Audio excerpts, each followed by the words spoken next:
Salut! Toutes mes astuces pour bien utiliser le drawing gum à l'aquarelle. Et en bonus, je te fais ça en peignant un chat. Il y a plusieurs types de contenants.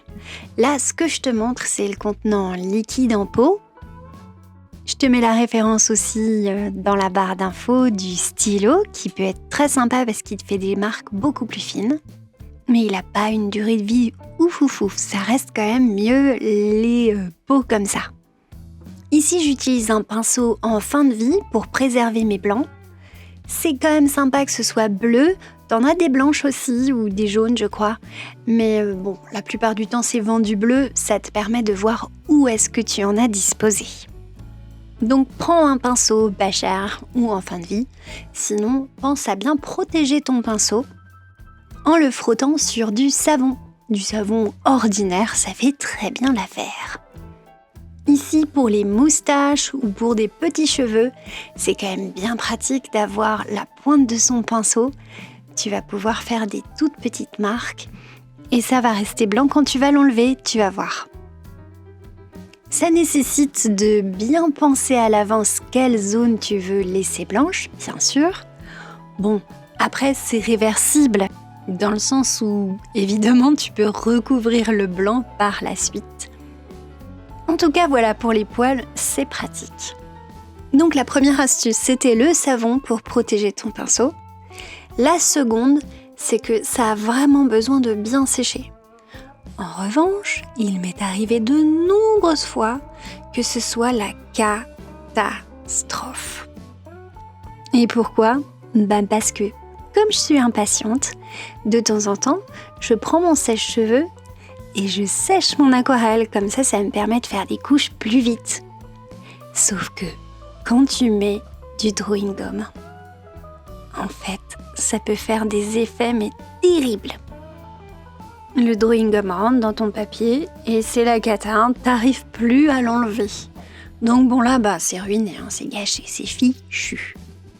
Donc deuxième astuce, pas de sèche-cheveux les amis. Donc tu vas tester si c'est bien sec, par exemple avec le dos de ta main. Une fois qu'il est bien sec, que tu vois que le plastique a durci en quelque sorte, puisque c'est du plastique, tu peux peindre par-dessus sans aucun souci.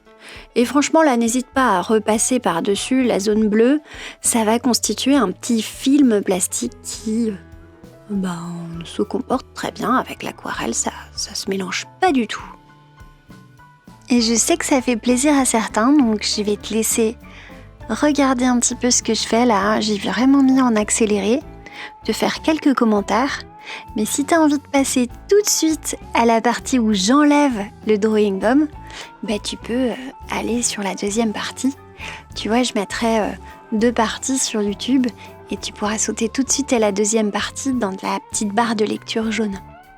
Sinon, si tu restes pour cette partie, pour le chat, je te le commente un petit peu. En gros, je l'ai fait assez rapidement, en 2 étapes. J'ai commencé par cette partie très en mouillé sur mouillé. Je fais un fond assez clair et ensuite je viens déposer la matière. Si c'est trop sec derrière et que ça fuse pas, je le refais fuser par-dessus en remettant quelque chose d'humide, voire de l'eau simplement. Là par exemple, sur la papate, d'abord la première couche, en faisant comme ça un ajout d'eau claire, et ensuite je rajoute de plus en plus de couleurs. Et les dernières couches sont beaucoup moins humides. Elles contiennent moins d'eau parce que je veux pas justement que ça fuse trop, que ça s'étende trop. Je veux pas que ça se mélange parce que je veux garder cet aspect rayure. Et pour une fois, j'ai décidé d'y aller avec du noir, mais noir quoi, complètement noir. Et l'ombre, je vais la traiter d'une autre couleur, en plus violet. Ça me permet de mettre en avant ce noir du pelage. Et pour bien que ce soit fondu, je vais relier ces 2 parties, tu vois, dans le mouillé, la pâte et le fond. Comme ça, on ne distingue pas très bien la limite, comme sur la photo quasiment en fait. La deuxième partie, c'est les détails. Je vais attaquer ça avec un pinceau très très fin et je vais marquer des détails. Bon, l'idée pour moi, c'est que ce soit rapide quand même. Donc, quand tu suggères quelques détails comme ça, qui figurent des poils, et ben ça va te permettre à ton cerveau de comprendre qu'il y a des poils partout. Donc, t'es pas obligé de faire tous les poils, en gros. Pour simplifier et donner cette impression de fourrure, tu peux y aller avec uniquement quelques poils et puis quelques petits détails en mouillé sur mouillé. Comme ça, ton cerveau, il l'interprète comme étant une suite de poils, la fourrure entière, quoi. Et tu peux même voir qu'il y a quelque chose qui ressemble à de la gouache blanche là, mais qui n'est pas de la gouache blanche en fait. C'est du jaune de Naples que j'ai utilisé quasi pur, à peine mélangé. Donc on dirait de la gouache, mais en fait, c'est que le jaune de Naples est tout simplement très opaque. C'est une deuxième manière de faire du blanc. C'est un peu relatif à la vidéo précédente, celle avec les pingouins. Bon, ça te permet aussi d'évoquer des poils. Mais tu vas voir que la différence, c'est quand même que tu as vraiment le blanc du papier quand tu as utilisé le drawing gum. Alors que là, c'est pas un blanc net. Et même quand c'est de la gouache, c'est pas un blanc très, très, très lumineux. En plus, la gouache laisse des petites marques. Tu le vois que c'est de la gouache quand tu bouges ton aquarelle à la lumière. C'est plus de l'aquarelle, tu as perdu la transparence. Alors que là, pouf, on le retire, tu vas voir, c'est hyper blanc. Et pour le retirer, tu vois, j'ai qu'à frotter.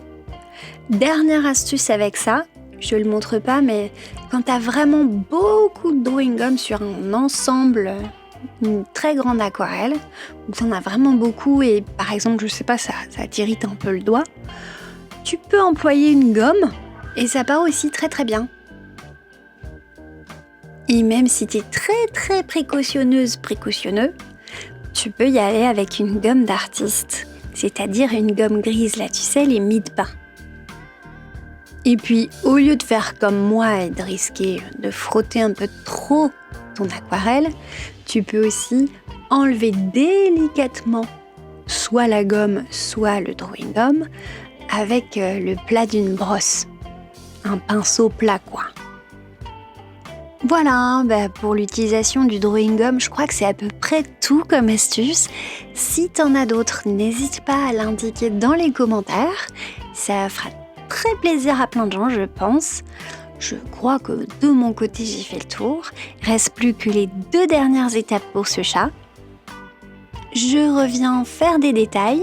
Et tu vois qu'ici, la paupière, je recouvre une partie du blanc que j'avais laissé. Parce que je suis pas assez, disons, précise. Donc je reviens avec mon pinceau en numéro 0 et je retouche les détails, surtout autour du blanc. Parce que c'est vrai que le drawing gum, ça peut nous laisser des gros pâtés quand même et ça peut ne pas être super méga subtil. Donc je vais aller mettre ça et là un petit peu plus de douceur, de subtilité, affiner mon blanc. Donc là, pareil pour la toute dernière partie de ce chat, qui fait complètement écho à nouveau à ma vidéo de pingouin de la semaine dernière, que tu retrouveras dans les astuces techniques. Eh bien, la dernière étape, c'est ça, ce sont les retraites blancs avec une brosse à l'eau claire. Ça me permet, de suggérer quelque chose d'encore plus fuzzy, encore plus poilu, encore plus varié aussi, parce que le noir, sinon, ça peut faire un petit peu bloc. Et ça se passe toujours de la même manière, je le rappelle quand même. Je prends un petit peu d'eau, je dépose les endroits que je veux éclairer. Je fais ça tranquillement, vraiment.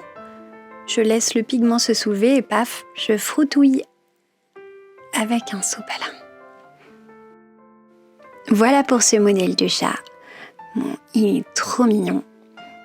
Et vraiment, c'est un beau souvenir que j'ai bricolé pour Clem spécial dédicace. N'hésite pas à me demander d'autres tutos, des choses techniques ou bien, disons, si tu veux plus de paysages, d'animaux, de portraits, des astuces. Dis-moi ce qui te passe par la tête dans les commentaires. J'espère que si ça t'a plu, tu vas me mettre un like et ou t'abonner si c'est pas déjà fait. Il me me reste à souhaiter à tout le monde un super week-end si vous regardez ça pendant le week-end, des super vacances si vous regardez ça pendant les vacances, et sinon, bonne séance d'aquarelle. Et bisous les abonnés!